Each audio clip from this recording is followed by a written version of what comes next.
Makosa yangu ni kusimama na nyinyi na kusema ya kwamba watu wamechaguliwa waache ujuaji ya kufikiria tukipata nguvu ya kuchaguliwa, kazi yako ni kwenda kuwinda tule tushamba twa wananchi.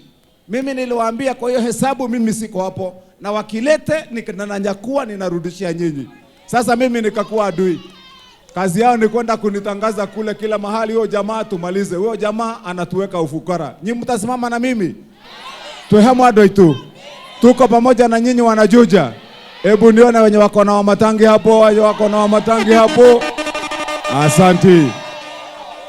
Wabunge tuliwachagua waende mahali pesa iko kule juu, watuletee pesa. Ama namna gani? Walete pesa tujenge lami, tujenge mashule zingine mpya, ama namna gani? Lakini hatuwezi kutuma mjumbe mzima anapata mshahara ya 1 million ati akienda kule serikali kuu anatuletea mchele na mbosho. Ama namna gani jameni? Hiyo ni ungwana. Haya sasa, kazi ndio hiyo na roho ndio hiyo. Asanteni sana, Mungu awabariki.